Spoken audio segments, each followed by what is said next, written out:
Hey guys, welcome back to Cooking with William, where today we're going to be making crème brûlée.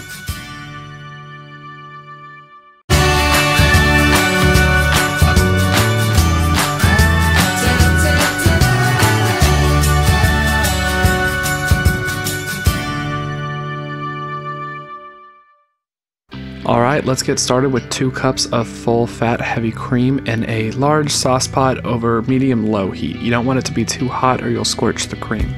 To this cream we're going to add a small pinch of salt and some vanilla. You could use vanilla extract with this. If you do, I would wait until the very end, but preferably you'd use vanilla paste or even better a full vanilla bean like this one.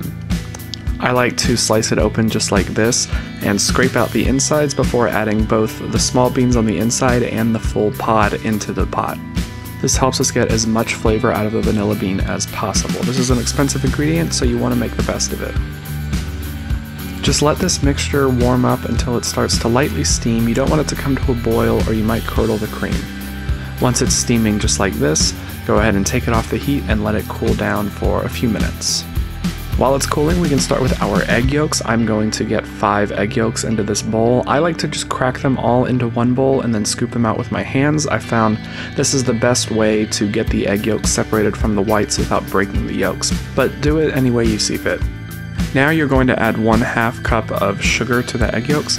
I'm using brown sugar here because it's all I had, but I would recommend using white sugar if you want to get that nice clear white color at the very end. This tastes delicious, it just gets you a darker color in the final crème brûlée. Whisk that together until it slightly increases in volume and it lightens up in color. This just means that the sugar is fully incorporated and you've gotten a little bit of air into the eggs. Now we can add back our cream mixture. This is going to be hot, so you don't want to cook the eggs, so add a very small amount at a time. This will slowly raise the temperature of the eggs. It's called tempering, and it keeps you from getting scrambled eggs inside of your crème brûlée. It's very important to go slowly here or wait until your cream has completely cooled off. Once everything is mixed together, we can start preparing our ramekins. I'm going to be using one of these larger 10-ounce ramekins as well as some smaller 5-ounce ramekins. It's really up to you what size you'd like to use. I like the 10s for sharing, I like the 5s for single servings.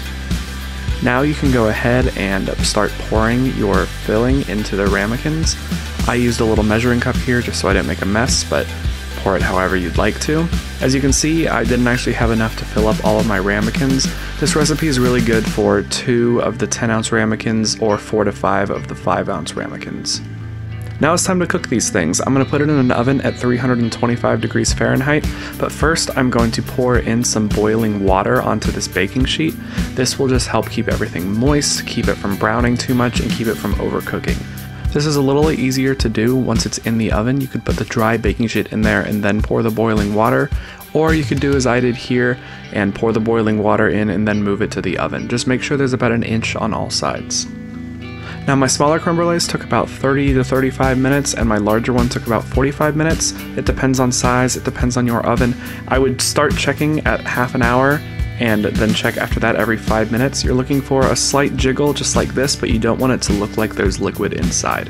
An overcooked crème brûlée is going to curdle and have a very bad texture, but an undercooked crème brûlée is going to be liquidy on the inside. You want it to be perfect. Now we can put our custards in the fridge for 3 to 4 hours just to let them fully set and cool down on the inside. And here's the crème brûlée back from the fridge. Now we can finally do the brûlée part of the crème brûlée. I'm going to top it with a thin layer of sugar. It's much more important here to use white sugar. If you have it, it spreads out a whole lot easier, but brown sugar will work as you see. I just do a thin layer and then pull out a butane torch and just start toasting it until you get little black spots and everything is nicely golden brown. And there you have it, crème brûlée. It's only 5 ingredients, yet you get one of the richest and most decadent desserts that is out there. It's not as hard as a lot of people think, and it's great to impress that special someone.